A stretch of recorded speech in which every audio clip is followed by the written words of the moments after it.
موسی علیه السلام ته یو ورځ خپل یو امتی وی اے موسی ته الله ته ووایه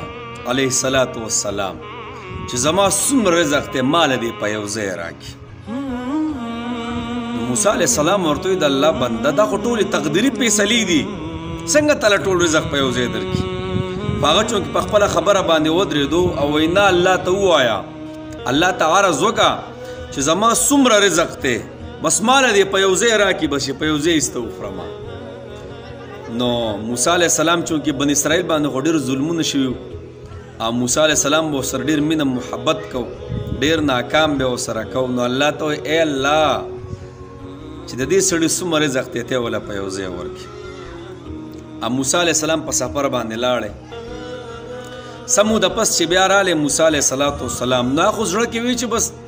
یو څو ورځې زندګي به وي میاشت دوه درې یا یو څو ورځې به رزق به بس رزق به ختم کړی او چې دانه او غله اوبه ختم شي دنیا کې بس بیا روح قبض کېدل دي. چې کله موسی علیه السلام راغی او چې وی کتل د هغه کسو دنیا خادمان دي خلک کینی پاسی درستخانونه لګي خلک کینی خوراکونه کوي او دا وینځي غلامان دي خدمتګاران دي او دا محلات دي یو هل سٹارټ دی. موسی علیه السلام الله جل شانه ته متوجه شو چونکې پیغمبر خو بزر الله جل شانه ته متوجه کېدو چې الله دا خبره څنګه ده. موسی علیه السلام الله ته عرض وکړ ای الله دا څه مواجره ده دا څه معامله ده دا خبره خو ډېره مخکې تلې ده. نو الله جل شانه ته فرمایي موسی علیه السلام ته ای موسی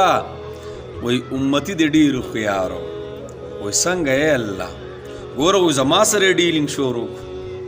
زما سره تجارت زما سره روزګار شروع کو ای الله هغه څنګه موسی ستا دې امتي له چې ما وایي رزق ورکو او په یو ځل مې وله ټول رزق ورکو نه موسی بس د ټول غریبانان به راوستل محتاجه به راوستل په خپل درستخان باندې به کېنول او دا کم رزق چې مې ورکړی دغه به یې پې خوړو. ای موسی تا ته پته نه ده من جاء بالحسنة فله عشر امثالها چا چې یو نیکي وکړه چا چې یو روپۍ ولګوله نو زه به وله په 10 ګنا کې ضرب ورکوم 10 ګنا به وله زه ورکوم.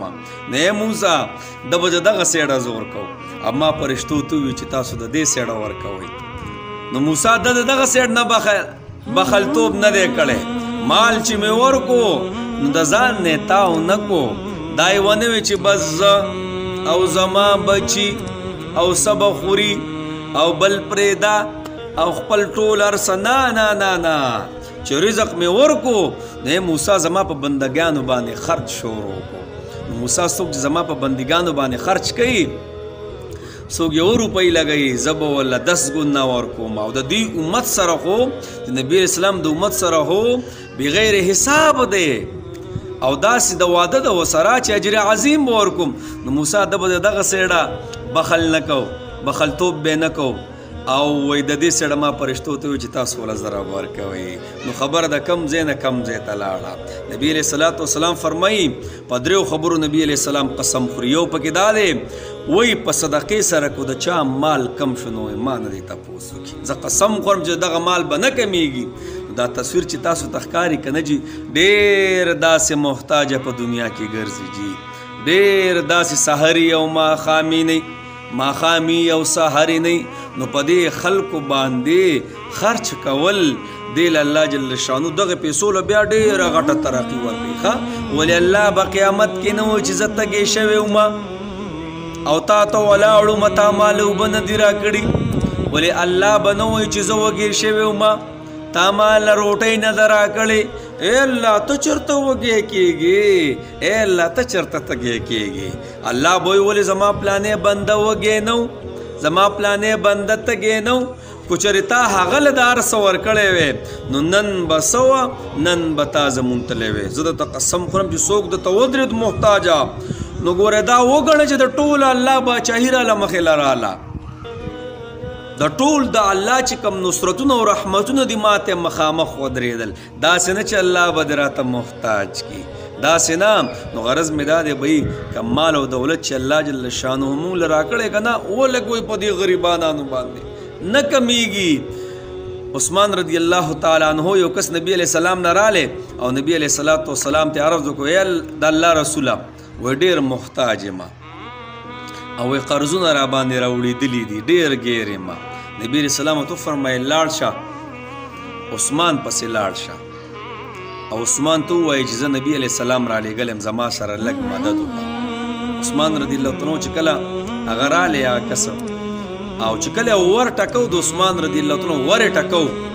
نو عثمان رضی الله تعالی عنه د خپلې بیبي سره په جګړه دی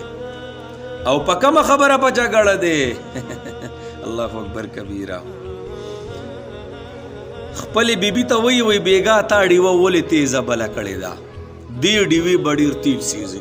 دا دې ولې تیزه بله کړې الله اکبر کبیره په دې خبره سره عثمان رضی الله تعالی عنہ خبرې تیزی کړې دي نو چونکې دا خو ور ډبولی خو زړه کې دی وایي چې دا نبي علیہ السلام د چا له راولېږلم دی خو په یوه ډیوه باندې د خپلې بیبي سره په جګړه دی نو ماله به څه راکړي نو چونکې ور یې ډبولی چې کله عثمان رضی الله عنه راووت چې وایي ولې اوس وایي دقه شان زه خو نبي علیہ السلام ما ته ووایي چې لاړ شه خو ته خو په خپلې بیبي سره په خپله په جګړه یې وایي ودرېږه عثمان ته هغو دننه ننوتو او یو تیلې راویسته 3000 دینارو پکې 3000 روپۍ وې پکې هغې وله ورکړې چې کله وله هغه پیسې ورکړلې 3000 دینار یې وله ورکړله نو هغه کس ورته وایي جنابو په دې ښه مې پوه کا ته د خپلې بیبي سره په ډیوې باندې نښتې وې په ډیوه باندې چې دې ډیوې تیل به سیزلي او ما له 3000 دینار راکړه دا څه معامله ده هغه ورته وایي ځه دا زه تاله در کوم څه ځه دا ما بل چاله ورکړه ځه حساب کتاب به د هغه سره کومه ځه ابه ماله د دې بدلې راکوي دا خو ما تاله نه درکړي دا خو ما رب له ورکړه رب به ماله د دې بدلې راکوي الله اکبر کبیره الصدقه رد البلا صدقې سره بلاګانې مصیبتونه آفتونه بیماری تاڼې تحصیل لا علاج ناکاره خطرناکې اچانک بیماری مصیبتونه دا ټولو سره ختمیږي ښه ځکه خو نبي علیه الصلاة والسلام فرمایي وایي صدقه سهار وختي کوئ ځکه چې ستا باندې په ورځ څومره مصیبتونه راځي چې هغې په خوله کې دا ورځي نو غرض مې دا دی جناب په دې غریبانانو باندې خرچ کول نه دی خو عباداتو کې دومره ترقي نشته څومره چې په دې خلکو باندې په خرچه او په دې خلکو باندې په لګولو پیسو باندې الله جل شانه ورکوي حق پیسې به الله جل شانه زیاتوي کوم چې غریبانان نه تاویږي او کونه جي میم زرما او ټوله زما صرف زما بچي او زه نو یاد ساته ګورئ بیا مصیبتونه نه دی مصیبتونه به را باندې ګوره بیا راشي او چاله چې الله ګوره حدیث مبارکو کې راځي کم مالدار خلک چې په صحیح طریقه باندې زکات هم ورکي زکات صحیح طریقه باندې زکات ورکي نو وای په دنیا کې به غریب سړی پاتې نشي خو بس الله دې موږ ټول ماف کړي نو بهر کې داسې کسان داسې ماشومان چې کوم ځای کښېني غریبانان یې د هغوی سره چې څومره ستاسو وس کېږي جي مرسته ورسره کوئ صحیح ده دا د الله په خزانو کې څه دي جمع ده جمع پچا احسان نه دی ښه الله مرته خوشحاله ساتي